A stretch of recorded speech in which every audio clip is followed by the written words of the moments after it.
Dawn spilled over the high plains like a tired blessing, brushing gold across the shoulders of the world as if reluctant to wake it fully. I remember how Calder rode through that pale light, shoulders bowed beneath an invisible weight, his coat dusty from weeks of quiet wandering. The sky above him looked scraped thin, a watercolor of blues and silvers that felt too fragile for a man who carried so much unspoken sorrow.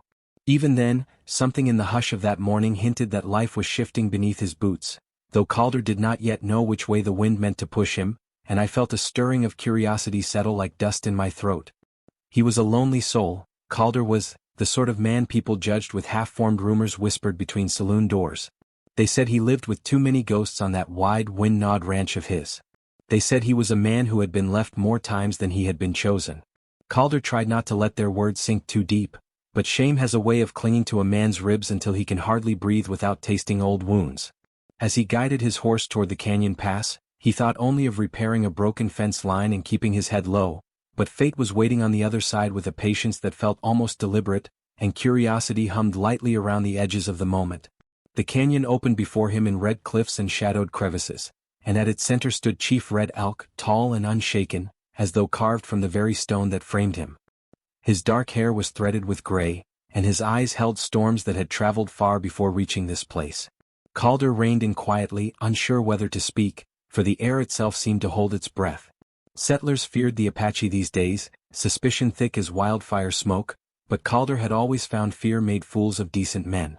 Still, seeing Red Elk alone in that narrow pass stirred a flicker of unease in him, a feeling that deepened when the chief stepped forward with the solemnity of a man carrying more than one burden, and curiosity curled through Calder's chest like a slow-burning fuse. "I have a question for you, Calder Boone," Chief Red Elk said, voice steady as river stone. Calder felt the world tighten around those words as if bracing for impact. He nodded, cautious but respectful. Red Elk's gaze did not waver.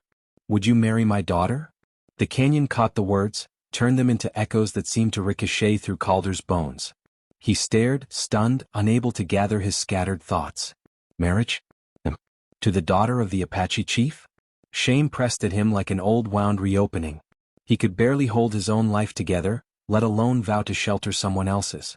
Yet the question hung between them like a hawk circling overhead, waiting for its moment to strike, and curiosity whispered that there was more to this request than the simple arrangement it seemed. Before Calder could find breath enough to respond, movement stirred behind the chief, a young woman stepping into the growing light, her presence as quiet as the river at dawn. Lark Willow, Red Elk's daughter, carried herself with a gentle stillness, though her eyes held sparks that spoke of storms she had learned to survive. She was 20 perhaps, but there was an old soul's sorrow in the way she watched the world, as if she had already lost more than she ought to have. Calder swallowed hard, feeling a twist of unworthiness coil through him. How could a woman like her be tethered to a man like him? The thought scraped raw places inside him he'd long tried to forget, and curiosity flickered with a faint tremor in her hands as she stepped closer. He could see now the quiet desperation beneath the chief's request. The tribe had weathered a cruel drought. Many had gone hungry. Some had not survived the long winter. Red Elk wished to secure safety for his daughter, but Lark did not look sheltered.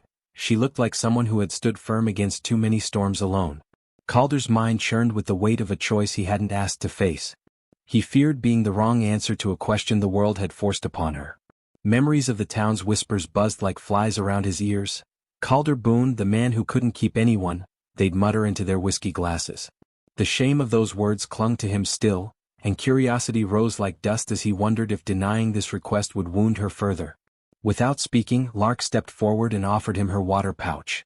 It was a small act, tender in its simplicity, yet it startled Calder more deeply than any grand gesture could have. Her fingers trembled slightly as she extended it, a testament to the fear she kept hidden from her father's solemn eyes. Calder took it gently, feeling the warmth of her touch through the worn leather, and something inside him shifted, an almost imperceptible crack in the shell he'd built around his heart. Red Elk watched them with a quiet intensity, as if the fate of more than one life rested on what passed between their hands.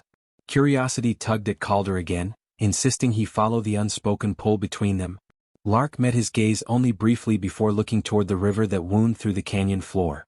"Walk with me," she said softly, and Calder nodded, following her steps down the narrow path. The smell of wet clay and sage drifted through the air. Dragonflies hovered like tiny lanterns above the water, and reeds rustled in a breeze that felt ancient. They walked beside each other in silence at first, breaths falling into the same rhythm, as if something unseen was stitching the distance between them. Calder sensed she had things to say, but he also sensed she needed time to gather them, and curiosity pulsed like a heartbeat in the quiet between their footsteps. When she finally spoke, her voice carried both fragility and resolve. "My father asks because he fears for my future," she murmured. "He sees danger everywhere these days, hungry men, bitter men, men who see our hardship and think we are weak." Her gaze traveled over the river's silver surface. "He does not ask because I am helpless." Calder nodded, hearing the edge of pride beneath her words. Lark continued, "I have been promised before. But he left because he believed he wasn't enough." Pain flickered across her eyes like a shadow passing through sunlight. Calder felt that pain echo inside him, sharp and familiar. Curiosity lingered as he wondered if she recognized the same wound in him. He looked at his hands, calloused from ranch work, stained with years of solitude. "I don't know if I'm the man your father hopes for," Calder admitted, each word weighted with truth. "I've failed more times than I've succeeded. I don't want to give you a life built on someone else's broken pieces." Lark did not flinch. Instead, she lifted her eyes and met his steadily. "I don't need perfection," she said. "Only someone willing to try. Willing to stand beside me even when the world turns hard." Her voice was quiet, but the conviction beneath it felt like the slow, steady root of an oak tree. Curiosity softened into something warmer as Calder felt her sincerity settle gently into him. Her nearness unraveled him more than any confession could have. Not because she asked for much, but because she did not. It had been years since anyone looked at him as if he might have worth beneath his scars. He lifted his gaze to the sky, exhaling the breath he'd been holding since the moment Red Elk posed his impossible question.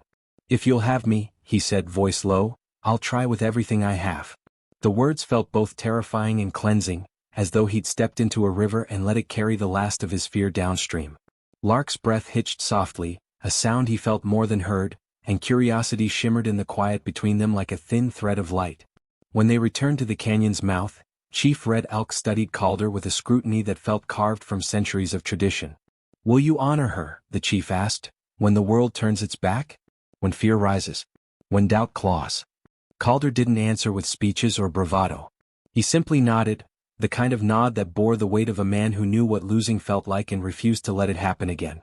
Red Elk watched him for a long moment, and at last, the faintest smile softened his stern features, as if he'd seen the truth he was searching for. Curiosity lingered in the air, its shape shifting as the chief stepped back, granting his silent blessing. That evening, beneath a sky brushed crimson with the last light of day, Lark and Calder stood among her people and a handful of Calder's ranch hands. The ceremony was modest but warm, the fire crackling as shadows danced upon their linked hands. A braid of river grass wrapped around their wrists symbolized unity, while cool water poured over their palms sealed their bond. Calder felt something inside him settle, a quiet rightness he had not felt in years. He wasn't healed. Neither was she. But they were seen, and that was the beginning of something stronger than either had imagined. Curiosity wove through the firelight as night folded itself around them. Later, sitting beside the embers, Calder listened to Lark share stories from her childhood. Small memories, almost weightless, yet they rested in his heart like precious stones. He offered his own stories, though haltingly at first, revealing the parts of himself he had long hidden from daylight. Their shoulders brushed, not by accident but by gentle intention, and Calder felt hope bloom with stubborn quietness. It was not love yet, not the sweeping kind from tales, but the early warmth of it, steady as a desert flower coaxing its way toward the sun. Curiosity glowed faintly as the night deepened around their shared silence. And now, as I look back upon that evening with the eyes of an old soul, I understand the deeper truth hidden within their beginning. Life rarely announces its turning points with thunder. More often, it shifts in small breaths, in the tremble of a hand offering water, in a question asked with trembling courage, in a nod weighted with sincerity. If ever you find yourself standing at the edge of a life you fear you are unworthy of, remember Calder and Lark, two broken spirits who stepped forward not because they were ready, but because hope whispered that they might rise if they tried. And let curiosity guide you into the unknown, for the heart often discovers its truest strength in the quiet bravery of simply beginning.